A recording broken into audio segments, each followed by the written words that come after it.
What's going on, everybody? Welcome to this night of Dollar Hour. Just doing a live feed tonight. I'm gonna talk about why I closed my salon. It's pretty much like an extra strategy for entrepreneurs. The show won't be streaming live tomorrow. Tomorrow I have my other YouTube channel, Change the Lives, hosted by Deonte Burden. I'll bring that up before we end the live feed with everything. But again, I don't know if some of you guys have known. I brought up. I'm a serial entrepreneur. Well, first, I'm sorry.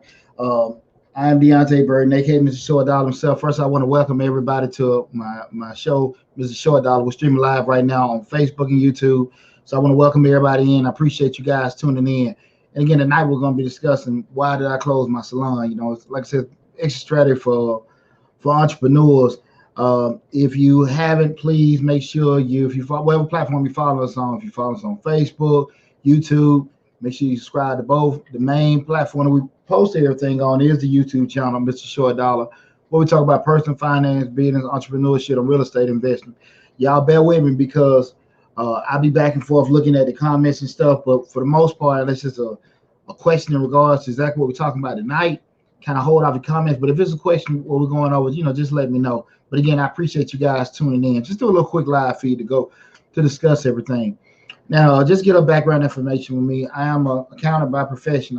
My main business is Majestic Business Services. This is our 20th year in business. We pretty much a one-stop shop for small businesses. We do bookkeeping, tax prep, payroll, consulting, all that fun stuff for small businesses. And the Mr. Short Dollar show, this is year 3 of Mr. Short Dollar. So we do a lot of fun stuff with that. But I'm also a serial entrepreneur. Over the past 20 years, I've started, lost, sold, bought, probably about well, almost 20 different businesses over the years. And one of my main businesses I had for the past 15 years is my salon, Dorsey's Creations. I bought Dorsey till about 15 years ago. I had some money in my pocket at that particular time. Didn't know what I wanted to do. I was thinking about getting a barber shop, and I was just going on Craigslist trying to, being, usual cheap Deonte, trying to find a good deal. And I seen a lady had a salon for sale for $600. I never forget it. And I called them, and that was just her little hook to get somebody to call. But she wanted $2,000 for the salon. So I like, okay, cool. Let me go check it out. So again, I had already owned a few businesses then, especially we still had Majestic going, but I was my cleaning company, Three Sons, we had that rolling and everything. But I just wanted to get a barbershop. So I was like, cool, barbershop, salon, didn't really matter. I just wanted to kind of put my money in or something. Long story short, met with a lady, and she was kind of like, hey, what we can do is I can sublease you out the shops and all kind of shady stuff I wasn't comfortable with. So I went and talked to the landlord that owned the business, on the building, and he told me, he said the lady was like $8,000 in arrears, and I didn't know her from anybody. And this is a very important lesson I want you guys to kind of get into, especially if you guys are new entrepreneurs or you actually looking to do some kind of acquisition or merger with an existing business. This is very important with this story I'm telling you, because I learned a lot, big picture wise, just as far as me being an owner, CEO, from a strategic standpoint with this situation right here. And when I talked to the landlord, he was sitting there telling me like she was like almost $8,000 in arrears, and I didn't know her from anything. But in my mind, I'm like, okay, Deonte, whatever you do, I wanted something where I can have absentee ownership. What I mean by absentee ownership, I can own the business without me actually having to be involved day to day. So the salon I own is actually suites. Suites are independent sections that a stylist or barber can go into and operate and everything. So when I talked to him, we went back and forth. I told her about the $8,000 and then she just said, well, no, that's not true. Instead of going back and forth, and I told being my normal good negotiating self, I told the landlord, I said, listen, this is what I do. I give you $2,000 and I do a 5-year lease, 3-year lease. I do $2,000 give you and let's do a 3-year lease. And she doesn't owe you anything, and we'll just keep it moving. With me and you doing a new lease, he'll like run it, because at the end of the day she wasn't paying him any rent, and you getting some money, probably caught back with that, take drop all the fees, and he was happy. Once we did that, I told the young lady that I bought it from, because she had just gotten like some tight situations. I think it's probably tight situation plus mismanagement, combination of both. But I kind of told her, and this is where the lesson come in. Listen, I bought the salon. You don't owe him any money. Now, you're not going to get any money from me, but you still can operate your salon, and under the guise of, hey, people still think it's yours, because I'm very meticulous about what I do sales, because I didn't bring up, like, I had went to her, I had to have my lawyers drafted the bill of sales, the itemized list and everything. She was like, I trust you. I'm like, no, I had your lawyers look, which I know she didn't have them look, but anyway, did the whole bill of sale thing. But like I told her at that particular time, so right now, I'm paying the lease. I acquired a new lease. She's did the bill of sale, but we're going to have it. I had the attorneys redrafted that by me paying off her debt to the landlord. That would, constitute me acquiring the salon. And, that was just it with that. And everything that was on the itemized list was mine. She was like, cool, because, I guess she was like, because that salon, it's been there probably about 30 years, because I think she was there almost maybe 15 years prior to me getting it. And I think she was just kind of tired of being an owner or whatever. And she was like, okay, cool. So the first 2 or 3 months were kind of smooth. Again, I didn't know what the hell I was doing. I'll go by there, pick up my money. I said, hey, just make sure everything's straight. The ladies were in there. Most of the ladies that were in there were probably in there maybe early to mid 40s. So it's kind of like a stable crew that was in there. They had a thing, had the spots. And I'll say probably maybe that 3rd month, the young lady that sold it to me, again, I'm saying young lady, but she was probably, let's say right at 50 at that time. I think she started getting back on her feet. And this is where the lesson comes in. She just started being disrespectful. Like, Deonte, you need to do this. Deonte, you need to do that. And it had nothing to do with payers. repairs need to be done. It was just she was just getting, just I don't use the wrong word, but she was tripping. And what I learned right then and there, because what it was, she had got back on her feet. She was no longer in that money situation, and she was really resenting. She done sold this shop to this young guy. That's really what it came down to. She's back on her feet. She's reflecting like, nah, because what I did was I did make some capital investments, put some, a little paint here, a couple chairs here, make it look kind of feminine and all that, just have it looking nice. Because she had I don't know what she had looking like, but it wasn't getting into traffic in there. But I made some adjustments here and there. Not why I just didn't sit well with them. But what I learned from that was I found out why, when you're working at a job and a new company takes over, why they fire all management. And the reason being was that culture is still there, and it's easier to start over with your culture instead of trying to integrate your culture with somebody that's already a certain way. And typically when see a new company take over somewhere, people are like, well, this ain't how we've been doing it. They do it a stupid way. This don't make sense. Why are they coming in doing these particular things? And now you got to go through that whole little rough transition, whereas you just get rid of everybody, getting the hell out of there. You just start over fresh with your strategy. And that's really what happened, because it had nothing to do with what we were charging or anything like that. But the flip side of it is what she started doing was being a counselor, talking to the other ladies and saying they should have did this, should have did that. And I had to get her the hell out of there. And once I got out of there, I had a meeting with the other ladies over there, told them the story. And I don't like doing that when I do business, especially in that kind of setting. I don't do that. But one stylist tell me, because somebody might have money problems, somebody may have family problems, and what we talk about, that's our business, that's how I get down. And I didn't like doing that, but I had to do that because she had been there, had owned the shop for so long, she was so influential. I had to be straight up with everybody. Well, I've been in a damn hole because the whole shop would have cleared out. But I had to meet with the ladies, let them know what was going on. Hey, this is what happened. Show them the bill of sale.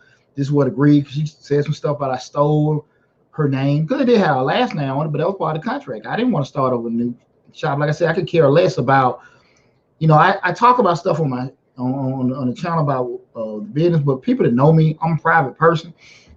I don't go, I do, the channel is more to help and instruct people. It's not to sit here, you ain't gonna see Deonte Burden popping champagne bottles and riding, my ski boat. If I do it, ain't nobody business. I'm trying to get the hell away from everybody. But people that do that and show all the money they got or show all the money they rented or bought, whatever, that's that thing, but that ain't mine. And but I had to just be straight up with the ladies. This is what's going on. Be transparent to kind of quail everything down. Everything went cool. And over the years, it was great because I did a great job with the least I negotiated with, and it was easy money, right? Keep it clean, keep a stable crew in, and it goes. The issue that came up over years was my other businesses, my main business, Majestic, and the YouTube, other endeavors I was getting into, even with real estate and stuff. They started taking off, and this Salon, I really wasn't interested. It was just cool. It was kicking out, something on a good month. You maybe get $1,000. Sometimes you maybe get, low end, maybe 600. But this was just me breathing, and it was just coming in, So I would say maybe by year 10, I was just kind of like, I got it. And where I messed up at, I wasn't giving it the attention that it needed to be getting. And I didn't want to come to the actual realization that, Deonte, you ain't really doing right by the shop. Because I had some solid ladies in there because we weren't making some of the capital investments we should have. And I really was just like, well, I ain't making but $1,000 a month, just me tripping. And some of the ladies left, and then you get some people in, and that hair business is funny. Because most, and this is not a knock, this is just being honest. The reason why most barbershops and beauty salons close because they're not business people. They're gifted, creative people. They know how to cut, they know how to style and everything like that. But just business operation, they don't have a damn clue. They think they know because they worked in the shop for years. But the reason why I stayed open is probably 20 barbershop salon we talking about in a mile radius of it, open and close. But I stayed open, and I know the least about hair, but I know business. And I understood that it didn't make any damn sense to put all these big investments. I put enough to make it nice. But my whole thing was, as far as dealing with young ladies, was keep it clean, keep it secure, and make sure that everybody feel, just safe and everything was just, nice and stuff.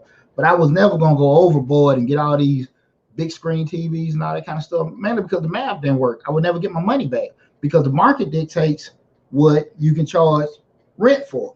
You just can't throw arbitrary number out.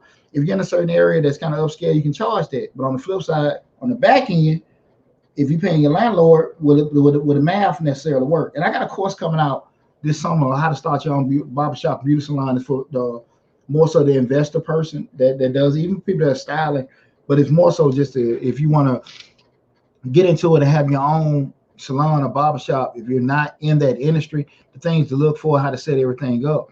But mathematically, a lot of those things just don't work. Now, from an aesthetic standpoint, ladies come in, this is nice, this is cute, this is, and same thing we go into barbershops. These brothers got all this kind of stuff, but the math never going to work. Just a secret, just be honest with you. At the end of the day, you're talking about, say, if you got 5 chairs in the shop and you charge $100 a week, and I know we're just doing this for easy math, but just say $100 a week and you're pulling in 5 chairs, you got 500, you're getting out of a month, you're getting $2,000. If your utilities and rent and all that stuff is $1,500, you're just clearing out $500 a month. The issue will come over that in a perfect world, you'll have all your chairs full. You probably have 3 consistently full. So at the end of the day, you're already losing because you're not even breaking in with your costs. Now we talking just staying open. We haven't went back to all the stuff money you spent to just make it all glamorous and stuff, opening up. And that's what killed most of those shops. It has nothing to do with the business, because most of the time you see the people busy, they're making money. But it's just the shop is not that, the math doesn't work. Now you can have there are different facets. We have a commission-based one that you can have, but again, that's just you got to be more tight on management with doing it and stuff. And most stylists don't necessarily like working on a commission or like working on a commission basis, because they feel like they're not, they can make more money, just doing straight, booth rent or just paying for the suite. And that may or may not be true. Just depends. If you're in the right area, you get the right traffic, it'll work out. But again, mathematically, the stylist or individual barber can make money, but the actual holistic salon or whatever, it's not really. I don't think it's nothing you can get rich off of. It's cool, like I say again, if I'm all clearing out around about anywhere from let's say 6 to 12 grand a year, something like that. That's including candy machines and stuff like that. But it wasn't nothing that I was like, hey, you can go to the bank, but it was just making money. But those last couple of years, I just wasn't giving it the attention that it needed, and I lost some good people. And I can admit that. I was admitting it then, but I just didn't give a damn because I was making money other places, But that's why I can be honest with everyone in regards to that. And I just got to the point like now, man, I got other things popping off. I ain't trying to sit here and pop like I got all this money here and there, but it's definitely got to the point where it's more of a hindrance now to keep it open. So I wanted to have this kind of discussion with you, because so many people that look at the channel are looking to get into business or have their businesses effectively, and we'll put too much into, okay, we want to get the hell out of this business. And you got shows like Fix or Flip and people buying houses and flipping them and everything, but when they get in business, it's like, nah, this is what we're gonna do. They say that stuff about generational wealth, have my families, and I as a father of 4 sons, and this just don't went the gamut, been in the business 20 years, that's a whole nother show there. I understand people want to have generational wealth and leave stuff to their family members. You don't know what the hell your kids want. You do not know what the hell your kids want. I got 4 sons, and I definitely tell you, maybe the second one, 4th one too young to tell, but that first and third, I ain't really seen the damn interest in anything I got. Great kids, smart kids, brilliant boys. My older son went to Ivy League school. Second son, Service Academy scholarship, but I haven't seen them want just to take over the business, and that may change. And I'm not tripping if they do or don't, but to that point, trying to build the heirs, you better make yourself, like I said, that's another show. But don't be so stuck on, I would say, trying to have things set up for your kids and your family, because again, your child has a brain, and they're not obligated to follow your dreams and your footsteps. Even though you say, listen, you got this here, why work there, and you got this. They're not obligated to your vision. That's why you're unique and you're special, because your vision is your vision. But again, that's another show. We'll talk about that. And I've done videos about it in regards to, your kids and transitioning businesses and opportunities. But we're going to the actually getting ready to get out of a business. When you start, my thing was when it wasn't you and having that difference of making money and enjoying making money. And see, that's the thing about it. People want to, and it's a good, but sometimes you have to get to this point. So I don't want to say here, just be cool with what you got. I'm here in Atlanta, man, and nobody in Atlanta is regular. Shit, it's like everybody is a celebrity and everything. And again, I don't knock anyone if they like showing what they did and everything, because I feel like life is all about working hard and getting what you want. If you want to show people great, that's your choice, and there's nothing wrong with that. But at the end of the day, you know what kind of stress you're putting on yourself. And at the end, and if you can't really enjoy it, my philosophy, any point me happy. So that goes back to a lot of times people will say to me like, hey, my nickname is Poocher. Hey, Poocher, listen, man, you can go and keep shop, keep making money, but they don't understand. They don't understand. Don't mean no harm, but I'm stressed in as it is. I'm all over the place doing all kind of different things, and I ain't really interested in it anymore, especially this past year. So what I want to kind of get with everybody in regard to, we started talking about when you starting the business up, and I was talking about that people so stuck on when they starting the business up, want to get forecasts and make plans and make business plans, all this kind of stuff. And one of the key components of a business plan, replace Craigslist, have an anonymous ad. You got to put your business up. Such and such salon, if these many chairs, this, that, and that, throw an arbitrary number out. Don't get any traction, drop it up. Or if you got too much traction, lift the price up. At least got to do that. These are fillers. Did that mean these people will come to you and pay that money? Absolutely not. But you just getting some kind of barometer of what it is. You can actually even call a business broker, and they may do an analysis for you or whatever. You can get a CPA or not a cost accountant, like a managerial accountant. They actually do those business valuations. They can do that. But again, if you're not looking to do it, you just want to get some fillers. Those are just some cheap free fillers that you can do to kind of get the test to see what your business is worth. But it is something that you need to evaluate or look at least twice a year. I prefer people to do it on a quarterly basis because again, you don't know when stuff gonna happen. You don't know when you're gonna get sick. Your baby gets sick. Your husband or wife leave. Things just change. You just gotta go. You just don't know. And we don't want to be in reactionary mode. We want to be proactive. We want to keep as much data and information in front of us as possible. That's a short dollar way. Okay. Second thing is be cool knowing what you're gonna settle for. At the end of the day, like, okay, I know I can get $10,000 for this business. Hell, I walk away for $8,000. It don't matter. And be cool with it. Be cool with it. If you ain't compromised, you ain't compromised. But kind of again, we want to make sure we're thinking this way. And again, this time you just look at maybe say at least twice a year, but preferably once a quarter, just kind of get an idea. But have that, wrote down somewhere in the corner. I don't want you just shooting off, shoot from the hip with this. Wrote down, I got a list for 10. I think I get enough traction. But hell, I let it go for 8. Because you know what happens a lot of times. We all negotiating purchases, right? We throw out a number. Somebody gonna try to lowball us. We take it, right? So if we want to sell a business for $8,000, we're gonna list it for $10,000 or $11,000. Let the buyer, talk us down to $8,000, and they feel good because man, he wanted 10, I got 8. You got the number you wanted. I mean, it's simple. So again, have that number of what you're willing to settle for. Okay. Be honest with yourself in regard. The third thing, be honest with yourself in regard to your interest in you negotiating. Okay. If you ain't one of them people that like dealing with folks, I'm use myself for example with this. I run a properties, and I ain't never like dealing with tenants. Though I have a property manager, potential tenants, because with my houses, it'll hard me get ill. Even though I'm good with negotiating in business, when you come in my house and a potential tenant come in, damn, these rooms are small. I don't like this color. I'm like, this is my, and it's already pissing me off. And I ain't like getting that kind of, situation because I already, when you tell me you don't like how my house look, the hell you was on the phone talking about, do you work with this or can you help me with this before you came in? And I'm like, why the hell?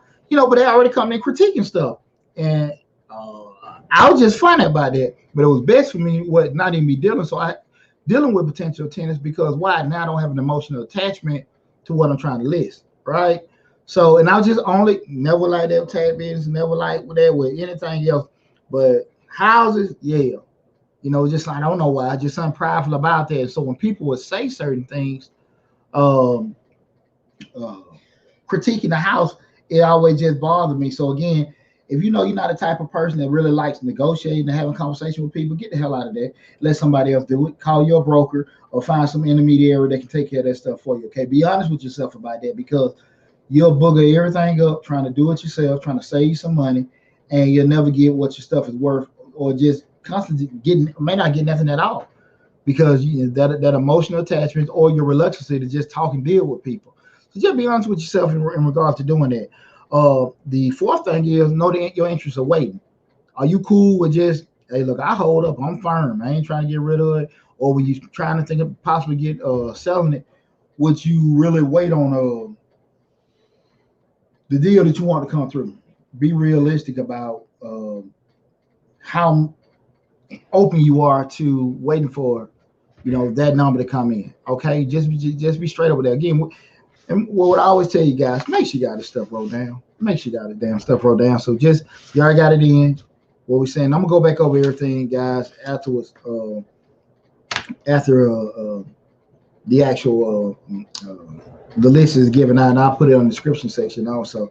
But definitely, be honest with yourself how much you want to wait. Okay, all right. I don't want you to sit there and just be sitting out waiting and passing over stuff because you holding it. Next thing you know, you forced to get rid of it because you don't waited so long and so firm on it. Like, look, man, if I'm selling so much, I just going to get rid of it for this price, or I just let it go. But however you want to do it, but have that wrote down and be kind of firm on that. Okay, so you don't stress yourself out fighting a losing battle. Okay, because you fight a losing battle, you're always going to be the damn loser. That's just straight up how that's going to go for you. Okay, the check 7, make sure time check. Again, this is why did I close my salon? It's an exit strategy for entrepreneurs. Right now, this is Mr. Short Dollar again. I want to just get this information in regards to how to walk away from a business. And again, I just closed my salon, closing it up, Dorsey Creation Salon, 15 years in the game. Just want to kind of share some tips in regards to how to walk away from a business. Okay, so you don't necessarily get stuck. From an emotional standpoint, you're devastated because things didn't necessarily work out. See this. The next thing is, which is number 5, know your happiness. Know exactly what you want, right? When you know exactly what you want and what you're cool with, like you already have it. And again, we're writing this stuff down. You already know, like when you get to that little point, like this is BS, and I don't feel like dealing with it. Just gonna constantly be something that's supposed to be making you money, you're happy with, just becomes a stressor. When you got that car, you can damn afford that car. You done got all these jobs and you missing all these different events. You can't even go see your kids play their games. You can't even go out to date with your significant other because your ass doing all this other side work just to keep a damn car. We could have got a cheaper car, and the other stuff would have been an option to do as something that was mandatory for you to do, right? And that's the kind of thing we got to kind of know your happiness, know what you're cool with. Don't put yourself in a situation where like you trying to hold on. You got to know when to be able to walk away from it. Okay. The sixth thing is what we talk about, that cost benefit analysis. The cost benefit analysis. And listen, I got a video in the my library about how to do a cost benefit analysis and how that stuff is set up. But when we talk about it in the financial world with a cost benefit analysis, you look at the different costs that you have associated with acquiring the asset or holding the asset in relation to how does that hold up in regards to doing another thing? How much does holding that business in relation to selling that business or walking away from that business, how big a difference is as far as the cost? Now, the cost ain't necessarily a negative thing that you're looking at, but it's just data. You can look at it, man. Look, for me to do that, that's going to actually, make me end up losing X amount of dollars, or I might spend too much time where I can't be doing other things. So that's why we do that cost benefit analysis to weigh out the different options that we have for making a particular business decision. Okay. And the seventh thing is just be cool walking away. Things didn't go, you wanted to sell it, couldn't sell it, didn't work out. Just be cool, get the hell on. You got your peace of mind, still got a little change in your pocket, and you can just do that. But just be cool with yourself for doing that. Okay. Rehash everything. Number 1, know your market value of your business. Okay. That's something we want to look at least twice a year. Best case, we can do it at least look at it every quarter. Know what you'll settle for. Know that number that you'll. That's the second thing. Know what you'll settle for. Know what you'll be cool with getting. If things don't work a particular way. Third thing, know your interest in negotiating. If you're a people person, like talking with folks, you're not having an emotional attachment with talking about certain things with your business, or as far as selling it, you can do it where you keep your emotions in check. And again, like I said, I do a pretty good job of that. But when it came to my rental properties, I wasn't cool with that because, like I said, yeah, that was my house, and I ain't want nobody to give any kind of critique with that. Okay. The the fourth thing, I'm sorry, is your interest in waiting. How long you willing to deal with something, right? How long you willing to sit there and sit on something? Are you so stuck on, if I don't get this, I'm just gonna whatever? I mean, have some kind of benchmark on that, because I think you're a damn fool if you're gonna sit there and hold something so long, and um, you end up losing it. And perfect example of that, it was about 12 years ago, a little longer. It was a club right in Ellenwood. I was thinking about getting me and a buddy of mine, and the young lady was so firm on her price, but she was losing the damn business. Nobody was trying to get over on her, but she just wanted too much, especially when you look at the investment that you had to do to kind of bring it up to standard. And this young lady, I'm gonna say, damn, this young lady lost the damn business instead of selling it. I couldn't get it. I couldn't get it. And I can just tell you right now, this is one captain that's not going to go down with the ship. I'm going to jump overboard. So again, know your interest in waiting, the way where your little point at, like, look, damn all that. We ain't finna sit here and just make this, more high ground. We're gonna get out of this. So just have that stuff set up. Know your happiness. Know what you're cool with. Know what you're like, okay, I gotta stay this way. I don't want to get where this is gonna be stressing me out, cause me to have health issues, and I can't do certain things and stuff like that. So make sure you kind of know that. Sixth thing, perform that cost benefit analysis. Go in the archives of my videos and just search for the video on cost benefit analysis, and I get a whole breakdown in regards to where we look at not what's right or wrong, but we're looking at the different costs for each decision we make in the business and how that can impact certain things. Okay. And last thing, be cool walking away. Be cool walking away. Don't worry about no pride or be so much, oh man, you lost the shop, or you lost your car. Oh man, you sold that, you crazy and stuff. I would have kept it. I would have did this, that, and that. All of my would have said, well, do it then. Shit, I'm cool. That's be content with it. If a person can throw it at what they could do, at what they would do it. Do it.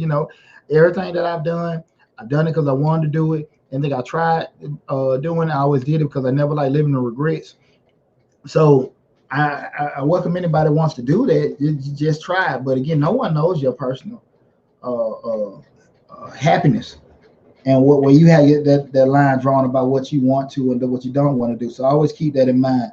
So again, that was tonight, a little quick video where we were talking about quick video, almost 40 minutes, quick video in regards to, why I closed my salons. Just want to give a quick exit strategy for entrepreneurs to leave that particular business. And again, I'm Deonte Burden, aka Mr. Short Dollar himself. Make sure you subscribe to the YouTube channel, Mr. Short Dollar, where we talk about personal finance, entrepreneurship, business, and real estate investing. If you follow us right now on Facebook too, do the same thing. But make sure you go to the YouTube channel, because that is our main platform. We're putting information out. Want to run a couple things by you guys with that. Got a grant that's premiering tomorrow at midnight. I got a $10,000 grant for small business owners. So you guys, you can hit it's set on the premiere, so you can put on the waiting. But check that video out.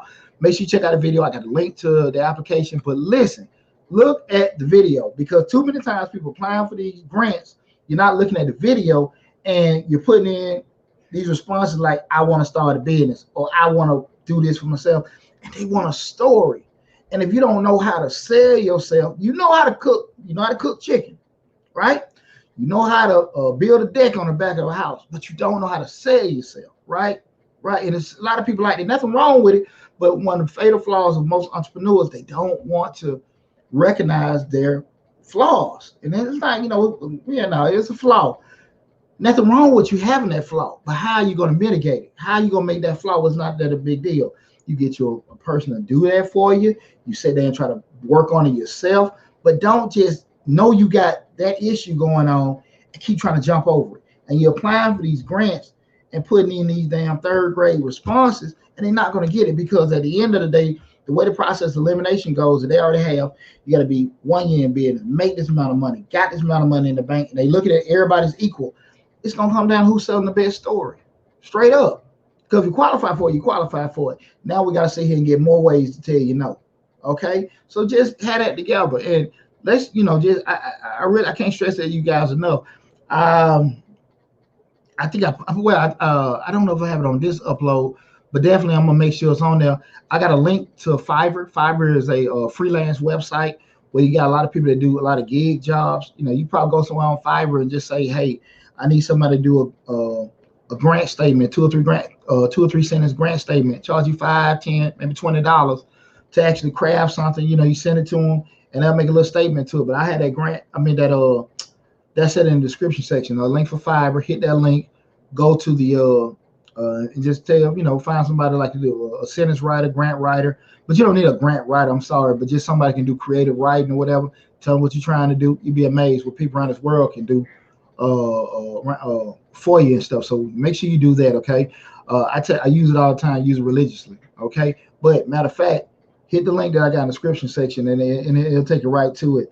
So check that out. That grant comes out later. Again, that's a $10,000 grant for a small business owner. It's not for one person. It's for multiple people. And the grant is the deadline, I think, is maybe the 10th of April, something like that. So you guys need to go and get the application in. I think they got another run that they're gonna do maybe in June, and it's not just going to one person. It's multiple people till the pot runs out. So again, they maybe have like maybe $200,000 pot. They're just giving it out. So let's go and get those applications in for that. Tomorrow night, we have my other YouTube channel, Changing Lives, hosted by yours truly, Deonte Burden. Tomorrow, we're going to be talking about that whole Derrick Jackson situation. Not necessarily talking about him and his wife, more so like people mind their own damn business. Not necessarily. I've looked at it, and I say that I know the brother that made a career, a following, really, to me, picking at other folks doing, their mishaps and what men should and what shouldn't do. And I ain't even never trip on anybody, having the mistakes. But the business part is when you are that type of person where you sitting and constantly following people that's making mistakes, and then when it happened to you, you can't ask for that kind of privacy. Again, I don't get it in any kind of way, but I want to have that discussion where we be talking about, like, mind your own damn business, because none of us perfect. And when that mistake happened to your ass, you got to be able to take it, and he dragged his old lady on there with a bonnet on and stuff like that. She didn't want to deal with it. And I don't, and again, I always know bad luck on the brother. I ain't that what you get type person, anything like that. But on the front end, look, stop trying to capitalize on other folks' mistakes, because you human. And you keep living out here, you're going to make some damn mistakes. And again, when you tripping on other people's mistakes, and then when it happen to you, you got to take that what it comes with it. So we're going to be a pretty cool show. We're going to have that. So make sure you check me out on Changing Lives, hosted by yours truly, Deonte Burden. Again, that's Changing Lives, hosted by Deonte Burden. Again, what channel would be? Check my other YouTube channel, Changing Lives. Matter of fact, I got in my playlist on Mr. Short Dollar, we have a playlist for Changing Lives live feed. We do Changing Lives and Mr. Short Dollar. We rotate it every other Thursday. But that's my, motivational channel with motivation, personal development, relations, family, parenting. That's that channel. But again, that'll be 8 p.m. Eastern Standard Time on Changing Lives, hosted by Deonte Burden. But go to the playlist on Mr. Short Dollar's YouTube, and you'll see a link. You'll see the videos on there for that. But that'll be 8 p.m. Eastern Standard Time. Gonna be a real cool show. But you guys make sure you go there and subscribe to the channel. I'm excited about it. But lastly, guys, I want I can't stress you guys enough to make sure you're doing your due diligence with your business. We're doing the plan. A lot of people, went crazy with the grants, and we got some more stuff coming. Well, I'll bring that up before I get off. But make sure you're doing due diligence, taking time with your business, because it's one thing to try to get money to start your business. You need to make sure you can keep your damn business open. So don't be so stuck on, I need this to get the business. I need to get this, to start off, and I need this. And if I had that, I had it. You need to make sure your ass can keep the business running for at least 6 months to a year. And if you ain't got no change for that, and you just, once I get it, I can do that. No. It's not the issue of something happening. It's when something gonna happen. Something gonna happen. Something is gonna happen. So when you're trying to get these funds and get stuff up, and you saving it up, don't worry. If you're gonna put things off another 6 months to a year, be cool with that. And I'm not talking about being scared to to jump out there on faith and everything. I get it. I mean, God knows I have. I did too much crazy stuff, too many things that were different. But you still have to make sure you do a good job of planning everything. Remember, it's not to get the money to start. It's make sure you got no money to stay open. Okay, so I want you guys to really make sure you have a lot of planning, a lot of thought, put a lot of thought into that. With April coming up again, we're going to have some great videos on Mr. Short Dollar. That's why I ended with that. We have a lot of information on some different grants that we got coming out. Also, I'm going to have the whole we're going to have a lot of video in regards to credit, in regards to not necessarily how to, I don't really get into, you can pay this money and get this 400, 800, 900 score. I don't get into that, but I try to pretty much just break down the difference between business credit, business lines of credit and stuff, because a lot of people putting videos out, and I don't want to talk about other folks' videos, but they're telling you, if you get this, then you can go to the bank and get that, and then you'll be able to get $100,000 here, do that. I ain't seen none of that. I ain't seen none of it. And I see these folks, they take their pictures with their cars and their boats. They ain't have no damn bank work.